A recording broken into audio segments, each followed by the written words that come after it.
আসসালামু আলাইকুম। ওয়ালাইকুম আসসালাম। আপনি তো আমাকে অনেক গল্প শুনিয়েছেন। আজকে আমাকে একটি সততার গল্প শোনাতে হবে। ঠিক আছে, তোমাকে আমি আজকে একটি সততার গল্প শোনাবো। তার আগে বলেন, আপনি আসতে এত লেট করলেন কেন? আমি সে কখন থেকে আপনার জন্য ওয়েট করতেছিলাম। আসলে আমার বাড়িতে একটু কাজ ছিল, যার জন্য আমার দেরি হয়ে গিয়েছে। সেজন্য আমি দুঃখিত। এখন আমি তোমাকে সততার একটি গল্প শোনাবো, তবে শোনো।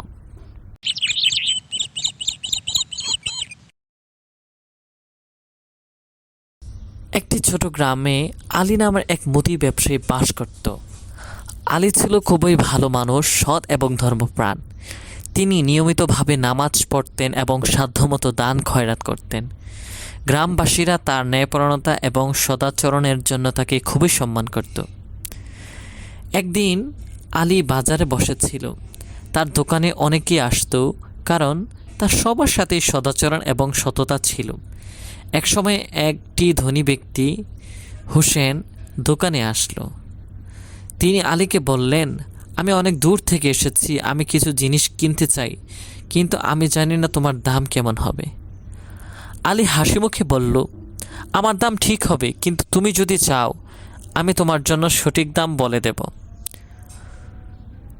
এই বলে দোকানদার আলী থেকে কিছু মালামাল নিয়ে চলে গেল।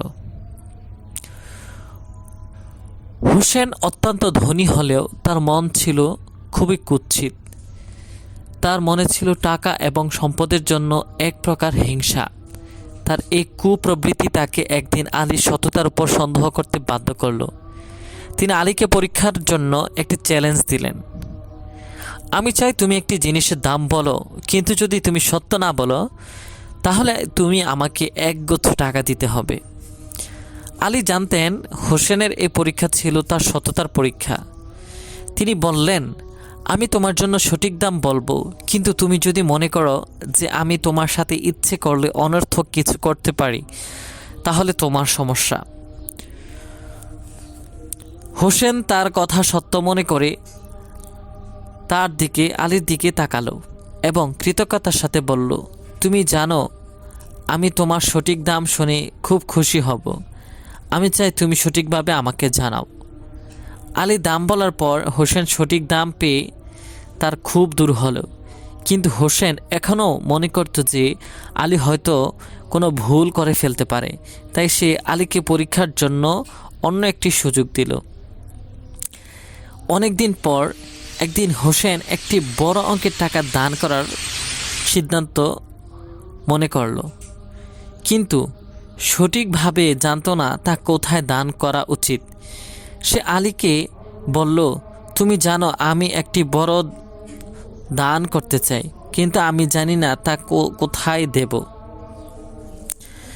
আলী হেসে বললেন, দান করা একটি মহান কাজ। তুমি যদি সত্যিকার অর্থে আল্লাহর সন্তুষ্টি লাভ করতে চাও তবে তুমি দরিদ্রের মধ্যে দাও, কারণ তারা তোমার দান গ্রহণ করে তোমার জন্য দোয়া করবে।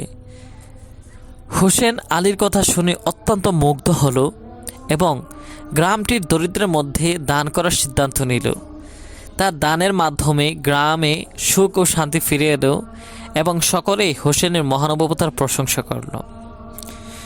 দিনগুলো চলতে থাকলো এবং হোসেন আস্তে আস্তে আলীর সততা এবং সদাচরণের গুরুত্ব উপলব্ধি করতে শুরু করল। তার নিজের চরিত্র পরিবর্তিত হলো এবং সে সত্য এবং ন্যায়ের পথে চলতে শুরু করল। একদিন হোসেন আলীকে বলল, তোমার উপদেশ এবং সততার কারণে আমি সত্যিকার অর্থে শান্তি পেয়েছি। আমি এখন বুঝতে পারি যে আল্লাহর সন্তুষ্টি লাভ করার জন্য সৎ পথ অনুসরণ করা কতটা গুরুত্বপূর্ণ। আলী মুচকি হেসে বলল, সত্যের পথে চলা শুধু আমাদের ব্যক্তিগত জীবনের জন্য নয়, সমাজের জন্য উপকারী। আমরা যদি সত্য এবং ন্যায়ের পথে চলি তবে আল্লাহ আমাদের সাহায্য করবে। আচ্ছা বলো তো, আমরা এই গল্প থেকে কি শিক্ষা গ্রহণ করলাম এবং এই গল্পের মাধ্যমে আমাদের জীবনের মধ্যে কি কি গুরুত্বপূর্ণ সেটা বলো একটু। এই গল্পের মাধ্যমে একটি মূল্যবান শিক্ষা আমাদের কাছে এসেছে। সততা এবং ন্যায়পরায়ণতা শুধু ব্যক্তিগত জীবনে নয়, সমাজের জন্য অত্যন্ত গুরুত্বপূর্ণ। যখন আমরা সৎ ও ন্যায়পরায়ণ হই, তখন আমাদের জীবন আল্লাহর নৈকট্য লাভ করে এবং সমাজে শান্তি প্রতিষ্ঠিত হয়। আর সমাজে যখন শান্তি প্রতিষ্ঠিত হয়, তখন ব্যক্তিগত জীবন উন্নত হয়। আর ব্যক্তিগত জীবন যখন উন্নত হয়, তখন পারিবারিক জীবন, সামাজিক জীবন, রাষ্ট্রীয় জীবন উন্নত হয়। এভাবে আমরা একটি সুন্দর দেশ গঠন করতে সক্ষম হব, যখন আমরা সমাজের মধ্যে শান্তিপূর্ণভাবে সততার সাথে বসবাস করতে পারব। ধন্যবাদ তোমাকে। আসলে এই গল্পের মাধ্যমে আমরা ব্যক্তি জীবনের, সমাজের জীবনের অত্যন্ত গুরুত্বপূর্ণ জিনিসগুলো জানতে পারলাম।